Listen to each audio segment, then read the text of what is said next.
नमस्कार विद्यार्थी मित्र मैत्रिणींनो, इयत्ता 7वी मराठीचा 19वा पाठ धोंडा या धड्याचा स्वाध्याय आपण सोडवतोय. जर तुम्ही नवीन असाल चॅनलला तर चॅनलला सबस्क्राईब करा, बेल आयकॉन दाबा. माझं नाव आहे सपना टीचर. प्रश्न पहिला, खालील आकृत्या पूर्ण करा. राजूचे गुणविशेष: अतिशय चालाक, चाणाक्ष, जिज्ञासू, हुशार, चौकस बुद्धीचा. राजूला सापडलेल्या धोंड्याची वैशिष्ट्य: गुळगुळीत, खरखरीत आणि फुगीर वजन, अंगातून विशिष्ट प्रकारच्या लहरी सोडणारा, प्रखर प्रकाशकिरण बाहेर फेकणारा, फेकल्यावर उड्या मारत जाणारा आणि हिऱ्यासारखा चमकणारा. शास्त्रज्ञ डॉक्टर पंडितांनी धोंड्याबद्दल सांगितलेली माहिती: धोंडा हा परग्रहावरील सजीव प्राणी आहे. मानवापेक्षा कित्येक पटीने तो बुद्धिमान असतो. सजीवांबरोबर तो निर्जीव वस्तू देखील गिळू शकतो. प्रजनन क्षमता असल्यामुळे दुसऱ्या धोंड्यांची निर्मिती करू शकतो. अमेरिकेच्या एका प्रांतात ही धोंडे नुकतेच सापडलेत. प्रश्न 2, हे केव्हा घडले ते लिहा. राजूला नवीन धोंड्यांची गंमत वाटली. उत्तर: गुळगुळीत नवीन धोंडा राजूने पूर्वीपेक्षा कमी जोर लावून जेव्हा फेकला तेव्हा तो चेंडूसारखा उड्या मारत गेला. हे जेव्हा घडले तेव्हा राजूला नवीन धोंड्यांची गंमत वाटली. प्रखर प्रकाशातही राजूचे आई बाबा झोपले होते. उत्तर: मध्यरात्र झाली होती. राजू तिथे तो धोंडा ठेवला होता. तो ड्रॉवर उघडला. ड्रॉवर उघडताच ती खोली प्रकाशाने झळकून गेली. धोंडा एखाद्या हिऱ्यासारखा चमकत होता. त्याच्यापासून विशिष्ट प्रकारच्या लहरी निघत होत्या. त्यावेळी त्या प्रकाशातही राजूचे आई बाबा झोपले होते.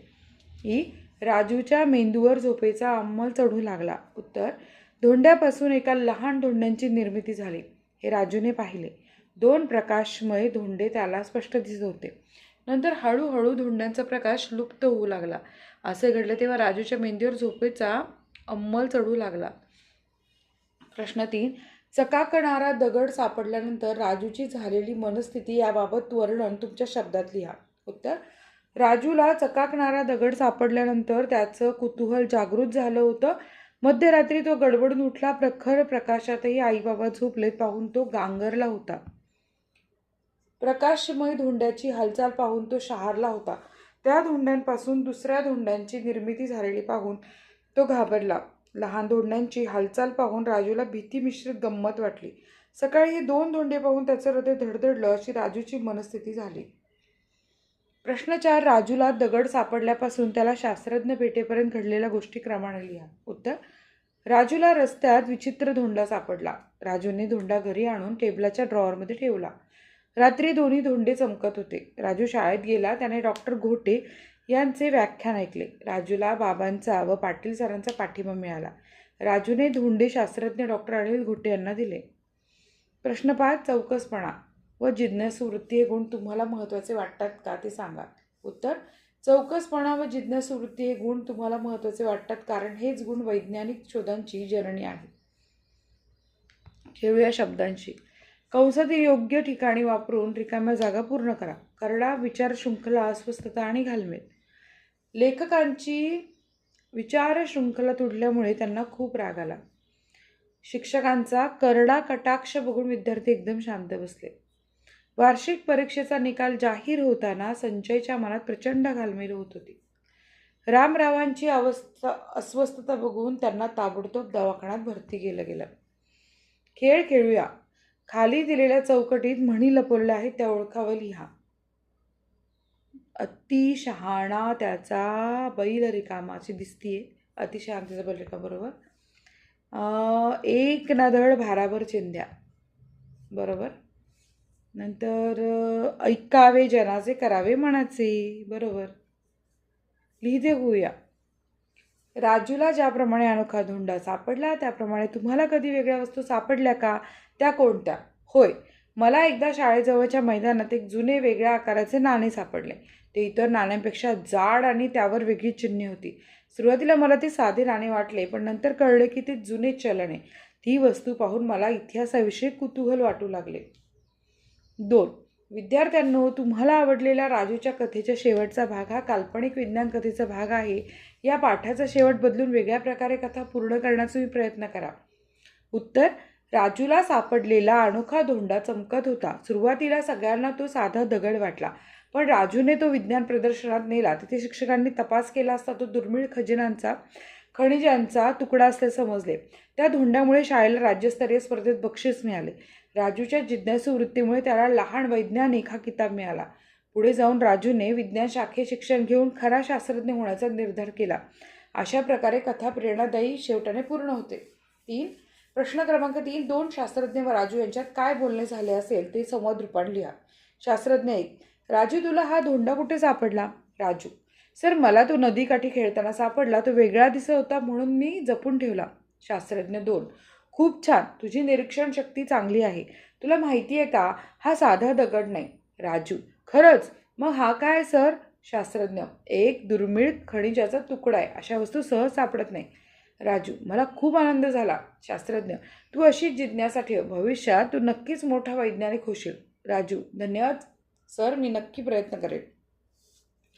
आपण समजून घेऊयात. खालील शब्द वाचा. पाऊण, पाऊस, खरीप, बहीण, जमीन, मूल, रूळ, फूल, कठीण, देऊण, चूल, गरीब, सामायिक, माणूस. वरील प्रत्येक शब्दातील शेवटच्या 2 अक्षरांचे निरीक्षण करा. काय जाणवले? या प्रत्येक शब्दामधील शेवटच्या अक्षराला काना, मात्रा, वेलांटी, उकार नाहीत आणि शेवटून दुसऱ्या अक्षरातील इकार, उकार दीर्घ आहेत. जेव्हा मराठी शब्दातील शेवटच्या अक्षराला काना, मात्रा, वेलांटी, उकार दर्शवलेले नसतात तेव्हा शेवटून दुसऱ्या अक्षरातील इकार, उकार दीर्घ लिहितात. वर दिलेल्या वर्णानुसार बघा. लक्षात ठेवा, तत्सम शब्दातील शेवटून दुसऱ्या अक्षरातील इकार, उकार संस्कृतमधील मूळ शब्दांप्रमाणे ह्रस्व लिहितात. नुपूर, चतुर, मानसिक गुण, मंदिर, कुसुम, तरुण आणि प्रिय.